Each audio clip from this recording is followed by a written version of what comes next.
3 weeks before my wedding, I thought I was living the dream.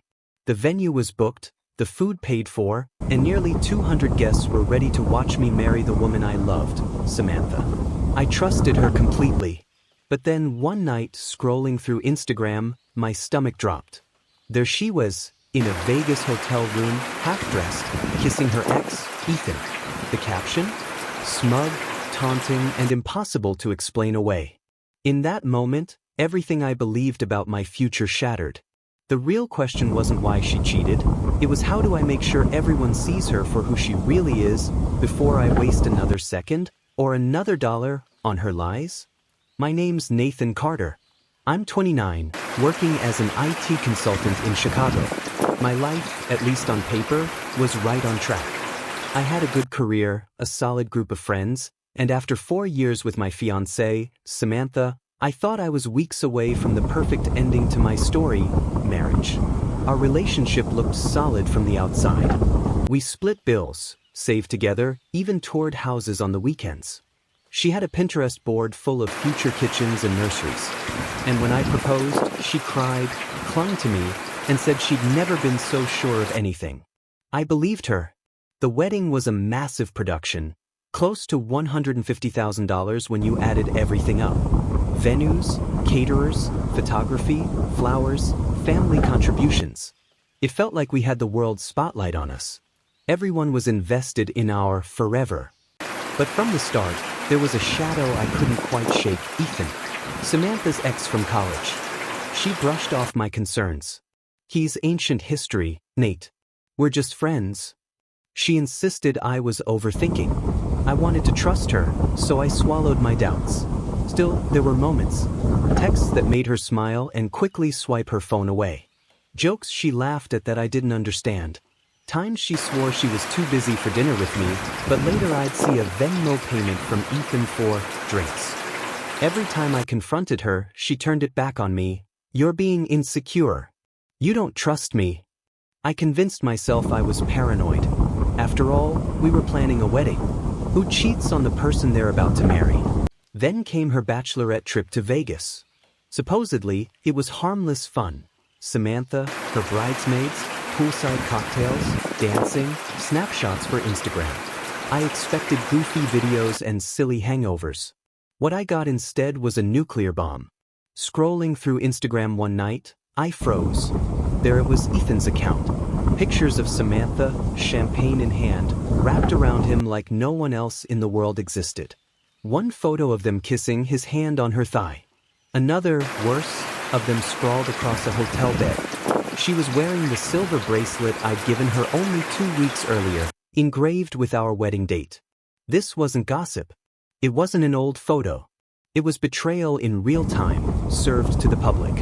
And as I sat there staring at my phone, I realized something chilling. Samantha hadn't just cheated on me. She had humiliated me. And unless I acted, she was about to walk down the aisle pretending none of it ever happened. When I confronted Samantha, she didn't look shocked, ashamed, or even guilty. She just performed. First came the lies. Their old photos. He photoshopped them. I was drunk. It didn't mean anything. She wove excuses like a spider spinning its last desperate web. But I wasn't stupid. The details didn't lie. The iPhone 15 Pro Max in her hand, the exact one I'd helped her set up last month. The bracelet on her wrist, the one engraved with our wedding date, a gift I'd given her just 2 weeks before. These weren't relics from the past. They were proof of betrayal in the present. What burned wasn't just the cheating, it was her arrogance. She thought I'd cave. She thought embarrassment and pressure would push me into silence, that I'd keep the facade alive so no one else would find out. Instead, I felt something inside me snap clean in half. Her family made it worse. Her father called me the next morning, his voice booming through the phone. Be a man, Nathan. Go through with the wedding. We've invested almost 40 grand into this event, and you're not walking away now.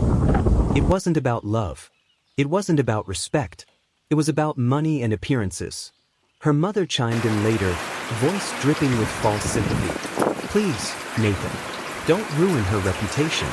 Everyone makes mistakes. Just keep this between us. Meanwhile, Samantha herself was already running a PR campaign. She posted a crying video on TikTok, painting me as the villain. After 4 years together, my controlling fiancé abandoned me. I was loyal, I was faithful, and he just walked away. Her mascara-streaked performance racked up thousands of views overnight. Then came the backlash. Strangers flooded my inbox with hate, calling me insecure, abusive, heartless. For a moment, I almost doubted myself. Almost. But then the internet did what it does best: investigate. People compared her video to the photos Ethan posted. They noticed the bracelet, the hotel decor, even the date stamps on the Instagram uploads. Screenshots went viral. The inconsistencies piled up. And just like that, the tide shifted. Samantha's crocodile tears became a meme. People mocked her loyalty speech while replaying the Vegas pictures side by side. Still, she wasn't done. Samantha moved from lies to sabotage. One morning, I found long, jagged scratches down the side of my car. She tried to cancel my venue reservations by pretending to be me on the phone.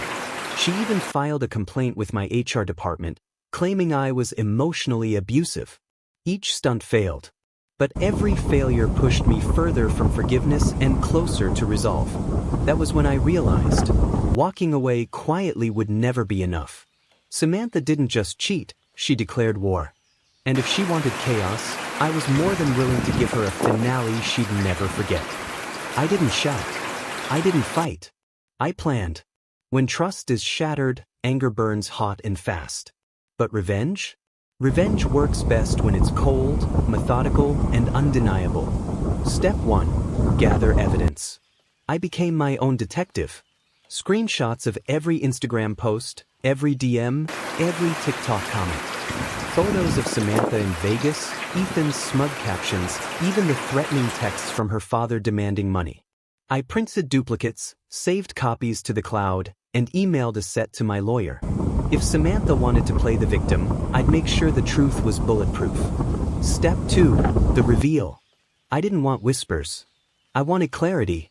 So I created a WhatsApp group with every single person connected to our wedding, all 178 guests, friends, family, co-workers, even Samantha's own bridesmaids. My heart pounded as I uploaded the screenshots, one after another. And then, with steady fingers, I wrote only 2 lines. The wedding is canceled. Here's why. Thank you for saving me from a lifetime of regret. Within seconds, the group detonated. Messages poured in: shock, disgust, sympathy, rage. Some aimed at Samantha, some at Ethan, and a surprising number aimed at me, thanking me for exposing the truth. Meanwhile, Samantha's phone lit up across the room as she realized her entire world now knew. I didn't reply to a single message. Silence, in that moment, was louder than any speech. Step 3. Financial lockdown. I froze our joint bank account before she could drain it, canceled the credit card she'd been using freely, called every vendor, the venue, the florist, the caterer, and canceled under my name. Yes, I lost deposits. But Samantha lost everything: the illusion of security, the access to funds, the ability to spin her story without consequence. Step 4. Legal shields. When her father threatened me with a lawsuit for damages, my lawyer was ready. I forwarded the evidence packet, screenshots, dates, and Ethan's own Instagram posts to his office. Suddenly his tone changed. They stopped calling me. The bluff had been called. Step 5. The personal cut. I blocked Samantha on every platform, from text to email. But I left her TikTok meltdown untouched. Every contradiction, every lie she told publicly only made her look worse. She had handed me the rope, and I simply let her keep pulling. That night, lying in my bed alone for the first time in weeks, I didn't feel broken. I felt steady. For once, I wasn't reacting to Samantha's chaos. I was controlling the board. And little did she know, the fallout hadn't even begun. The blast radius was immediate. Within hours of my WhatsApp reveal, Samantha's carefully curated bridal image collapsed. Guests who had RSVP'd, yes, were suddenly silent. Family friends who once gushed about her on Facebook were deleting their congratulatory posts. Even her co-workers, people she had bragged to endlessly about the dream wedding, stopped showing up in her corner. By the next morning, screenshots from the group chat had leaked. First to Facebook, then Reddit, then Twitter.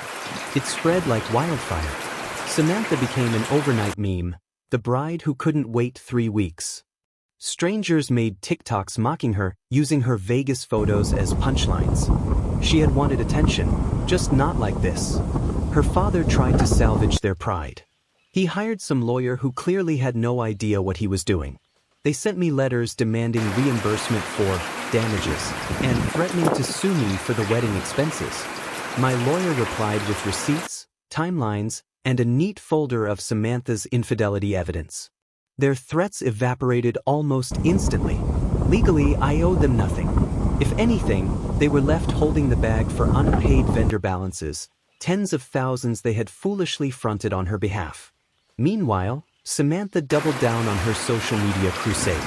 She posted long, tearful TikToks painting me as controlling, abusive, emotionally cold. But the internet wasn't buying it. Users dissected her lies like vultures. They compared her captions with the timestamps on Ethan's photos, pointed out her inconsistencies, even uncovered her texts where she bragged about keeping her options open. The same crowd she had tried to weaponize turned against her, flooding her comments with clown emojis, snake gifs, and the now famous hashtag 3weeksbride. Then came the personal spiral.